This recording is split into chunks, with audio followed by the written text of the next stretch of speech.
최근 한 일반 언론이 지적한 소망교회의 재산 사유화 의혹, 자세한 내용을 살펴봤습니다.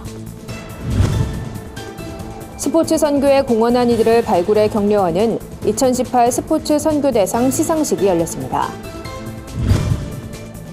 직장인들의 신앙을 위해 도심 곳곳에서 이루어지는 직장인 예배를 찾아가 봤습니다. 세터민들의 사회 정착을 돕기 위한 선교 매뉴얼이 발간됐습니다. 안녕하십니까. 구티비 뉴스입니다. 대형교회의 재산 구조가 또다시 도마 위에 올랐습니다. 일반 언론에서 소망교회의 부동산 사유화 의혹을 제기한 건데요. 취재 결과 사실과 다른 부분도 있었지만 소망교회는 해명 자체를 거부하고 있어 아쉬움을 남겼습니다. 홍희연 기자가 보도합니다. 소망교회가 지난 2003년 사들인 건물입니다. 빌라 2동, 모두 12채의 주택 중 9채가 소망교회 소유인데 최근 한 일반 언론이 실질 소유권에 대한 의혹을 제기했습니다. 해당 언론은 결국 이 9채의 주택이 소망교회 당회장인 김지철 목사에게 돌아가는 것 아니냐는 주장을 펼쳤습니다. 2003년 당시 김지철 목사 개인 명의로 처음 매입했다가 6개월 뒤 교회로 모두 증여한 점을 의심한 겁니다. 취재 결과 주택은 정상적으로 교회에 증여됐습니다. 이는 주택을 사유화하고 싶다 해도 교회 의사결정 구조에 따라 전체 구성원들의 동의를 얻어야 한다는 걸 알 수 있는 대목입니다. 지금 등기부상으로 보면은 소망교회가 부동산 발급용 그 번호를 별도로 부여받아서 부동산이 지금 취득된 상태입니다. 지금 현재 상태로 그 부동산을 양도하는 경우는 대표자 개인 명의로 양도할 수는 없습니다. 하지만 교회의 재산 취득 구조가 잘못됐다는 지적은 간과할 수 없습니다. 이번 소망교회 문제도 같은 맥락입니다. 소망교회가 해당 주택들을 매입할 당시엔 김지철 목사가 담임으로 취임하기 전이었고 취임 직후 교회에 증여해 논란을 불러일으켰습니다.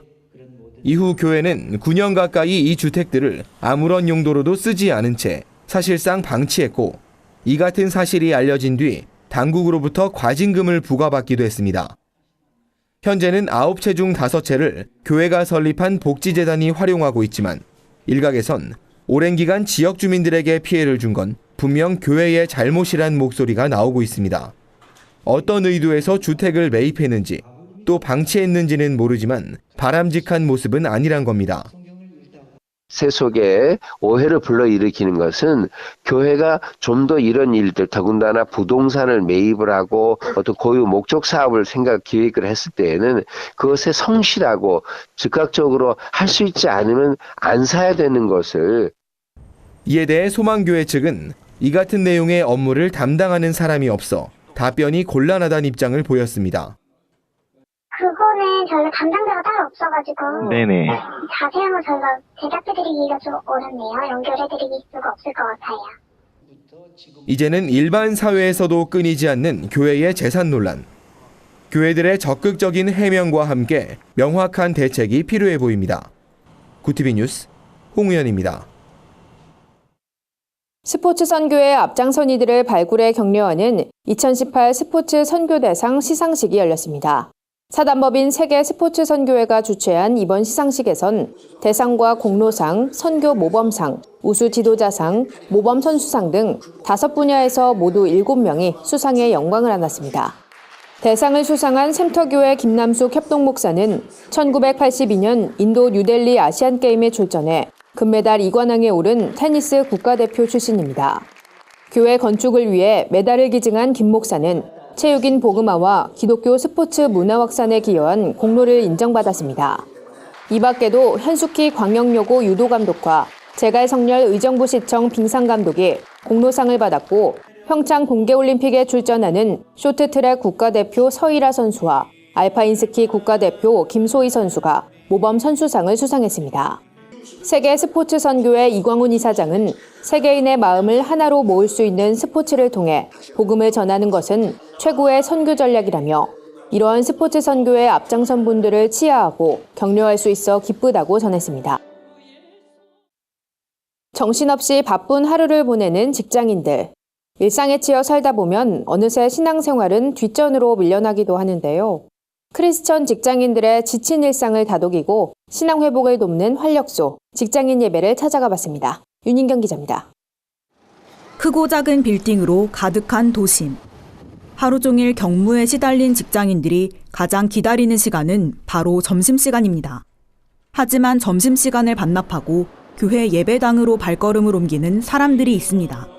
바쁜 일상 속에서 어느덧 뒷전이 돼버린 신앙을 회복하고 영적인 쉼을 누리기 위해서입니다.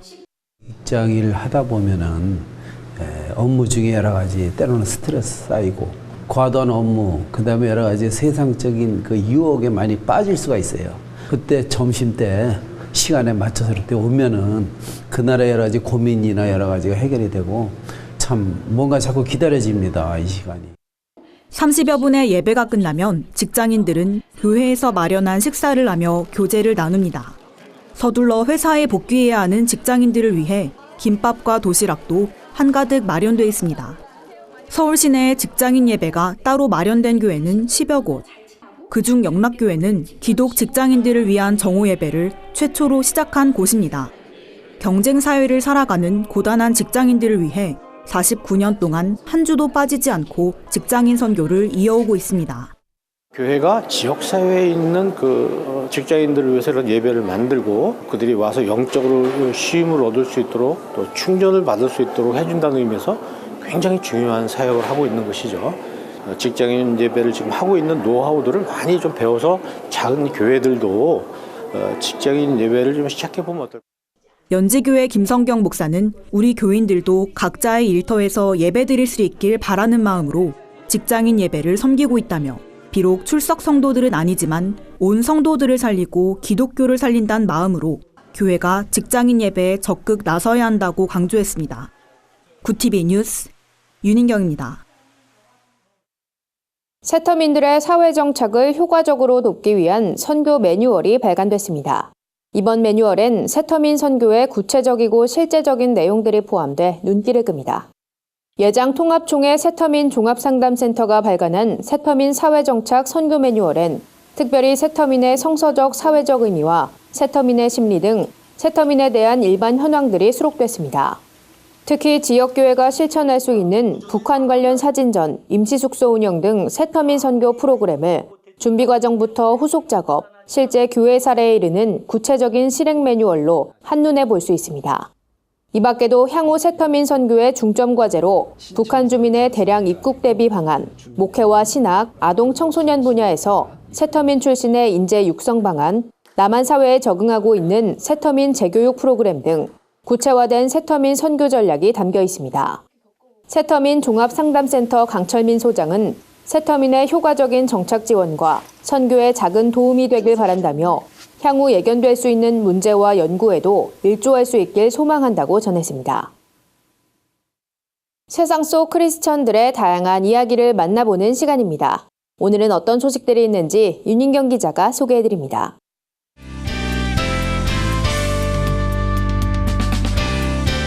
내 폰 안의 교회입니다. 싱어송라이터 주보라 씨가 새 CCM 앨범을 들고 돌아왔습니다.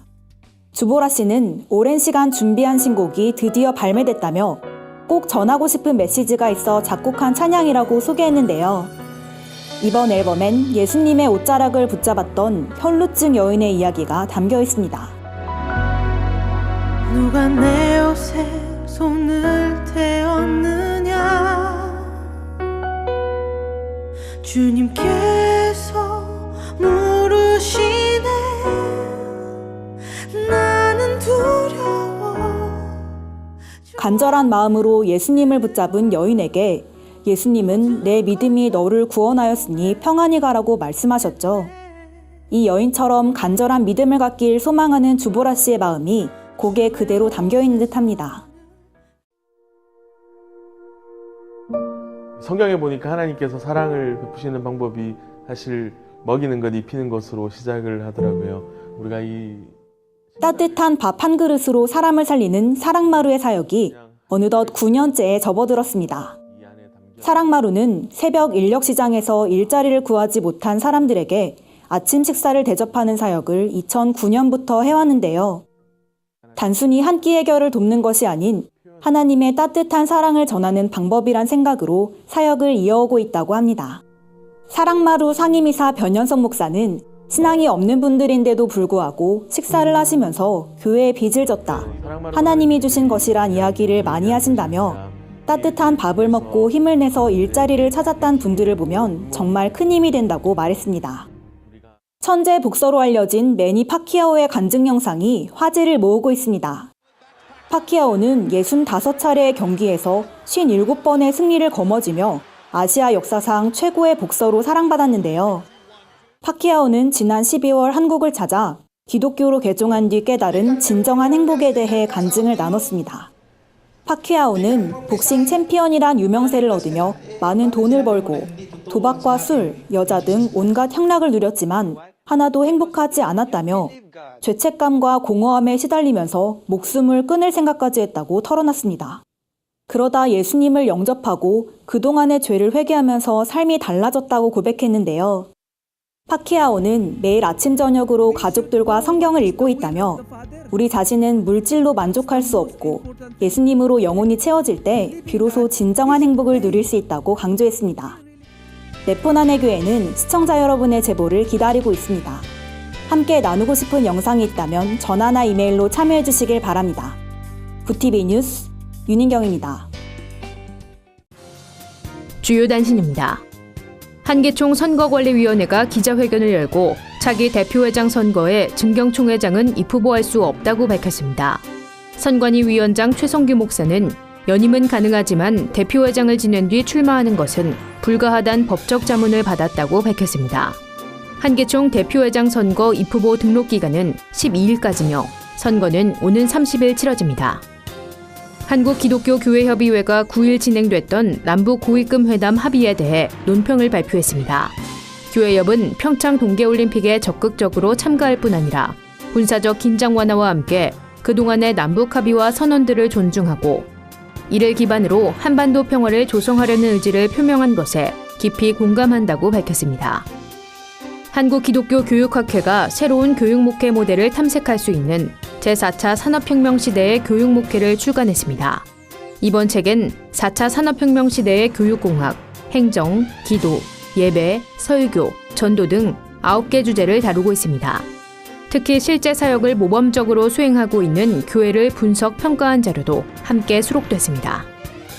사단법인 하나울림이 주최하고 세곡 사랑의 교회가 후원하는 이야기가 함께하는 통일 소망 콘서트가 13일 세곡 사랑의 교회에서 열립니다. 이번 행사에선 많은 사람들이 북한의 인권과 통일이란 주제를 쉽게 받아들일 수 있도록 뮤지컬과 음악회 무대가 펼쳐집니다. 이상으로 뉴스를 마칩니다. 구TV 뉴스는 인터넷 신문 데일리 굿뉴스를 통해서도 보실 수 있습니다. 시청해주신 여러분 고맙습니다.